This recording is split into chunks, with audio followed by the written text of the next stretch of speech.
existe educação excluindo algo tão importante como é a nossa sexualidade. Nessa sexualidade que envolve sentimentos, emoções, prazer, sonhos, corpo, suas sensações. Não tem como a gente educar uma criança, né, ou ajudá-la nesse processo, ser protagonista junto com ela nesse processo de educação, excluindo a sexualidade. Porque na educação sexual, o termo sexual faz referência à sexualidade, não a sexo. E quando eu trabalho a educação sexual, automaticamente eu vou estar trabalhando a educação emocional. É como se a nossa sexualidade fosse o eixo. Tudo parte dela. Né? Então, aqui está a sexualidade, aí vem emoções, sentimentos, afetos, sonhos, corpo, relacionamento. Ela é o tronco, tudo parte dela.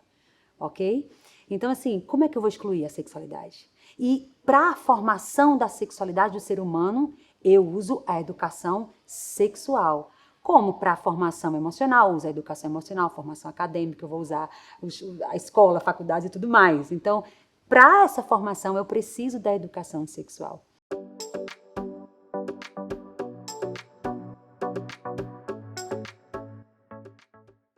E aí, o educador parental, se ele não está conectado com a educação sexual, existirão inúmeras demandas que aparecem cotidianamente que ele não vai dar conta.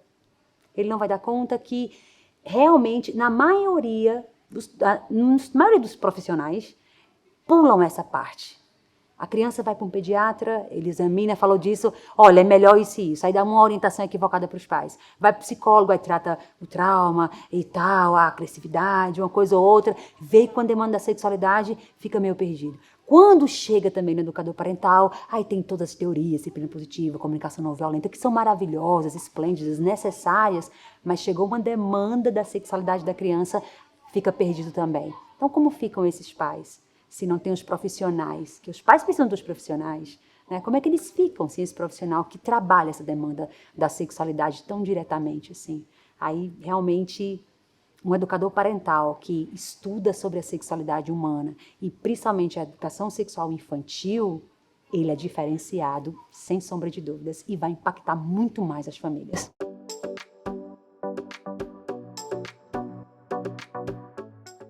Quando a gente vai ver na história, lá desde Santo Agostinho, São Tomás de Aquino, o sexo foi trazido como pecado, como inadequado, como uma desgraça, entende? E esse peso histórico atravessou gerações. Ninguém quer ser pecador, condenado, né? E aí, toda parte do corpo é louvável, mas quando eu chego na parte do pecado, na parte do meu corpo que é ligada a pecado, que é ligada à luxúria, à orgia, como foi tratado lá no início. Aí tem essa construção transgeracional, que tem esse peso, sim, o peso da religião, que não interpretou bem o que realmente trazia, o que realmente é a sexualidade. Tem pesos culturais, tem a ver com dominação de poder sobre o corpo do outro. Então, tudo isso vem pesando. Quando a gente normalmente ouve falar sobre sexualidade, você percebe que no contexto de piada, todo mundo fala de sexualidade no contexto de piada. Por quê? É clássico, né? Eu sorrio daquilo que eu tenho resistência.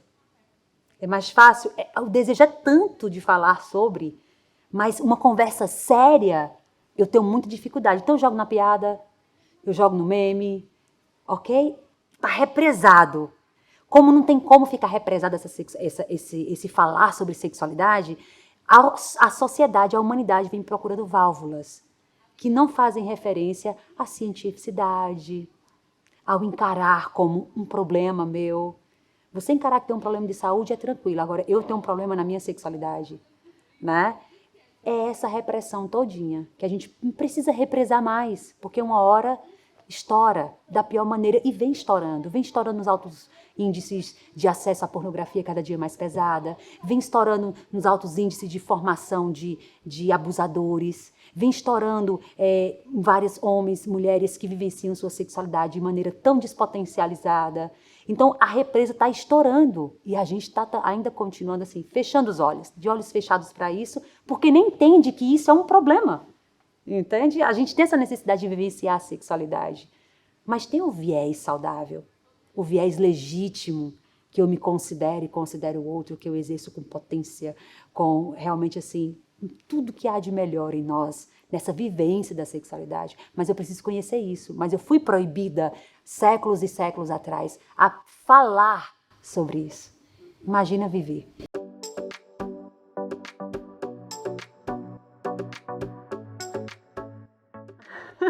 Eu sempre falo, no ventre.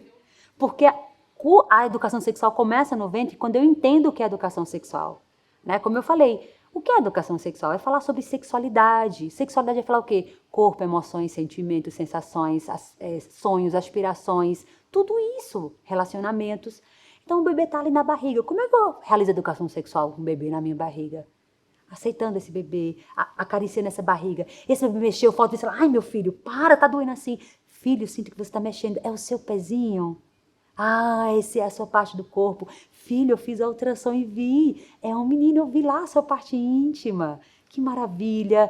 Quando a gente fala, tem vários estudos que apresentam a potência da fala positiva sobre o corpo e sobre as emoções, o movimento da criança a esse movimento intrauterino.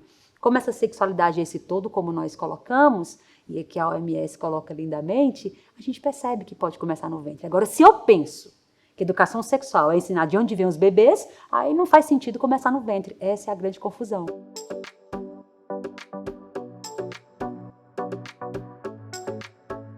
Muita confusão mesmo. A palavra é confusão, a palavra é medo, insegurança da família e insegurança da escola. Ambos os lados estão inseguros. Porque tá assim, a educação sexual na escola virou um campo minado. Ninguém quer pisar com medo da bomba explodir em cima de si. Tanto os pais, e eu compreendo demais os pais, porque muitas escolas fizeram educação sexual de maneira inadequada mesmo. Eu super compreendo os pais, porque eu sou consciente da falta de preparo dos profissionais para isso, né? E super compreendo as escolas, porque elas temem, as escolas particulares temem perder seus alunos, e elas precisam dos alunos.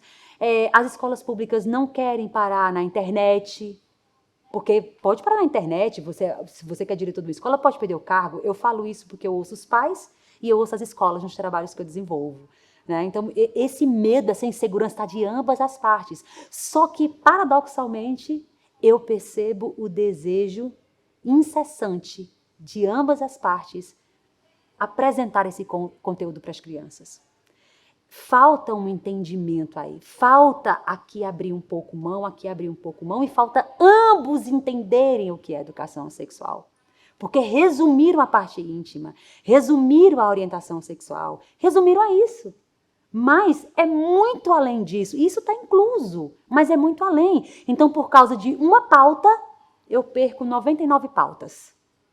Sendo que esses concordam na maioria das pautas, ambas as partes. Mas nem sabem que essas outras pautas existem, porque esse gigante relacionado à orientação sexual tomou de conta e se resumiu a educação sexual a isso. E eu lamento profundamente, porque todas as escolas que eu fui até hoje, quando eu apresento um projeto de educação sexual, alguns ficam, mas isso, a gente vai construir junto com os pais. A gente vai ver, olha aqui o que a gente vai apresentar e tal.